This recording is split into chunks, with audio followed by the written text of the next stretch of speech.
Со следниот разговор во утринската програма акцентот го ставаме на органската храна. Органската храна е произведена на строго контролиран начин со цел да се заштити здравјето на луѓето и животната средина. Да се конзумира органска храна значи да се биде во тек со современиот начин на исхрана и здрав живот. Во светски рамки популарноста на органската храна се повеќе расте, а овој тренд се чини се повеќе го освојува и македонскиот пазар. Наредниот минути во Македонија наутро го најавуваме меѓународниот сајм на органски и традиционални производи органска трпеза во организација на Комората на органски производители и Сдруженијето Живот Куманово. На гости во Македонија наутро го имаме претседателот на Комората господинот Драган Цвитковиќ. Добро утро и добре ни дојдовте. Добро утро. Од ова што можам да го видам како информација е дека органската трпеза ова утро надополнета со првиот меѓународен сајм за земјоделство, технологија и храна и преработки Агромаг. Докаде е подготовката, што се ќе се случува во деновите кои следуваат? Подготовките се скоро при крај. Во петок, значи уште 3 дена започнува петиот меѓународен сајм органска трпеза и за прв пат го направиме и Агромаг како нешто со што би сакале да го надополниме идејава околу органска трпеза и околу органското производство. Дефинитивно не можеме да го развиваме органското производство без конвенционалното кое со години постои, нешто што мора да му смениме свест, идеја и можност за проширување на органското производство во Македонија. За сите оние кои што не следат во моментов, да им објасниме само која е целта на овие два настани? Целта, како и на секој сајм, е првенствено промоција на производството, на технологиите, на методите на производство, мрежување на самите органски производители, пренесување на позитивни искуства од други органски производители од регионот и пошироко, бидејќи имаме гости од надвор. Во овој момент имаме пријавено повеќе од 200 учесници во самата манифестација, така да се надеваме дека ќе биде успешно. Каква е програмата? Неколку дена, практично за се што имате организирано, што ќе може се да видат посетителите?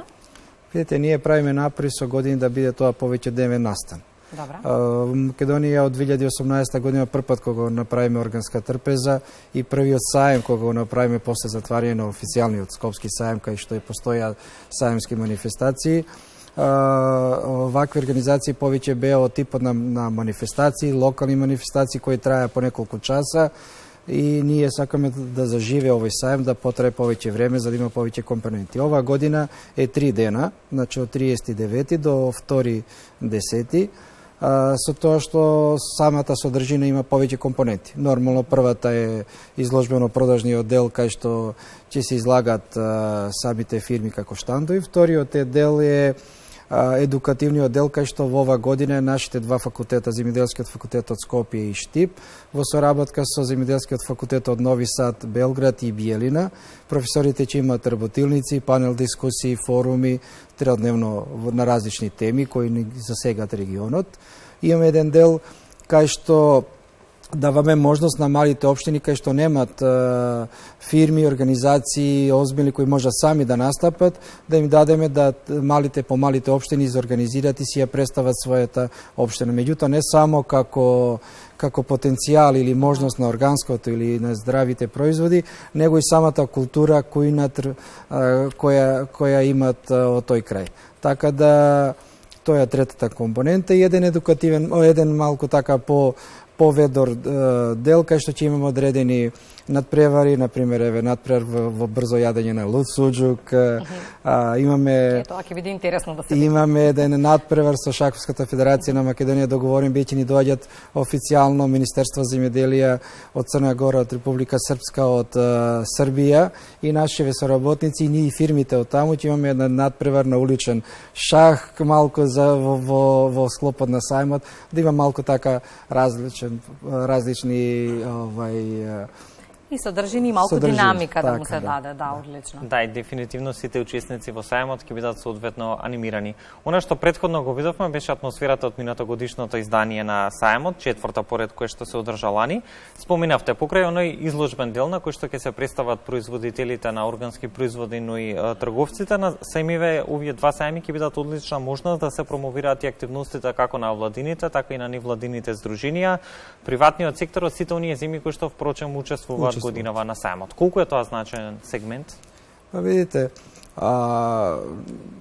како што реков, кога се прават локални манифестации, содржината е обично изложување и презентација на тоа што се произведува. Ние од самиот почеток сакаме да ги групираме сите инволвирани страни, сите правни субјекти или физички лица кои може да допринесат да ова идеја околу органското производство заживе малку побрзо и да може да се пренесат тие пракси, искуства, така да кога реков на општините, мислеви на организации, ние владини, невладини организации, институции, сите кои се засегнати во рамки на своите активности им даваме простор да земат свое учество во различни работилници, предавања, форуми во самиот сајм. И какво е искуството? Расте ли интересот за органско производство, бидејќи веќе често потенцираме дека во органското производство е иднината и на тоа треба да се фокусираме. Што вели вашето искуство? Дали можеби проширувањето на деновите за време траењето на манифестацијата говори за тоа дека имаме повеќе содржини,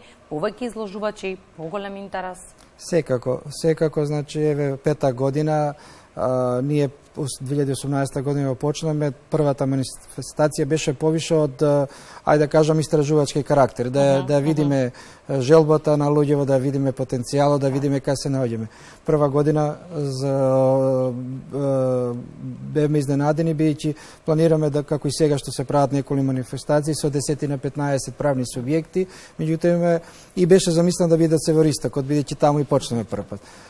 Бевме изненадени, бидејќи на таа прва манифестација имаме околу 50 на учесници. Втората година, како и по некоја размислување, се надеваме ако 20-30% таа манифестација заживе, меѓутоа беме пута 2, пута 3 секоја година. Еве и сега ова година имаме повеќе од 200 пријавени учесници, од кои што ми е посебно драго се многу озбилни фирми или комбинати кои се индустријски произведувачи на храна или увозници на опрема и така натаму, веќе размислуваат да дел од своето производство го стават во органско, постојано сме во контакт, ни влегуваат како членови во комора, барат одредени информации и тоа стварно е охрабрувачко. Споменавме и претходно во текот на разговорот, се повеќе чинители сметаат дека иднината е во органското производство. Од друга страна, колку граѓаните се свесни за предностите од органското производство и колку се подготвени да платат повисока цена за здрави производи? Може ли да кажеме дека младата популација на некој начин е повеќе свесна за овој тренд? Па јас не би кажал дека се посвесни, него ги пратат, ајде да кажам, модерните трендови.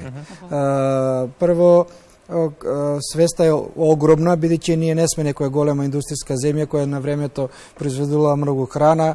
Среќа е што јас неколку пати кажувам што Македонија ја нема затруено својата земја со хемикали многу, за да не може многу лесно можеме да се вратиме на органското производство.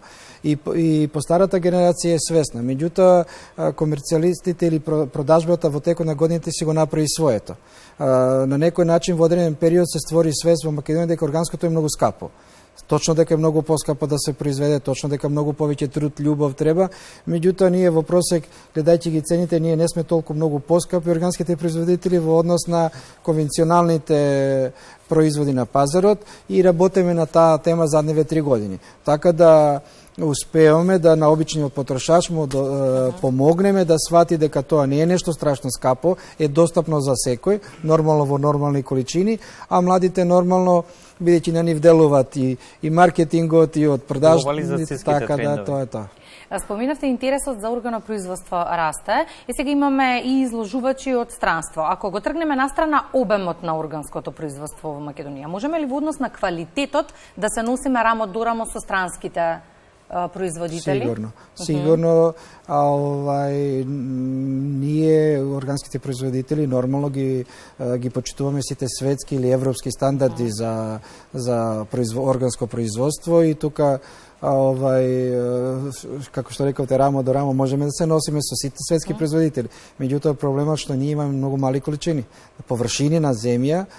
Нашите органски производители и првите органски производители се само прво ентузијасти и љубители на здрава храна, додека не помине тоа во втората фаза кај што по големите индустријски капацитети ќе може да го произведуваат, ние сме се уште неозбилни за странскиот пазар по површини, не по квалитет, не по стандард.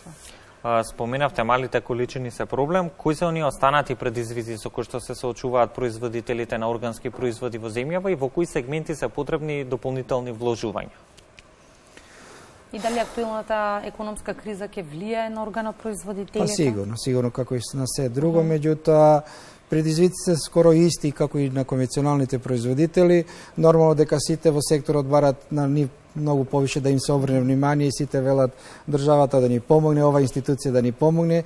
Меѓутоа, јас пак би рекол дека најмногу можеме вака да си помогнеме со здружување, со вмрежување, со заемна соработка, пренесување на искуства и може би тоа е резултатот на толкова заинтересираност и потреба на луѓе да учествуваат на вакви манифестации. Сите кои што се интересираат, па може би да се вклучат во процесот на органопроизводството, јас мислам дека најрелевантни информации можат да добијат од 30 до 1, така спомена? Од 30 до 1. Ете, така, а ние се разбира, ќе го проследиме со нашата телевизиска екипа. Јас благодарам. Благодарам за Благодариме за гостувањето.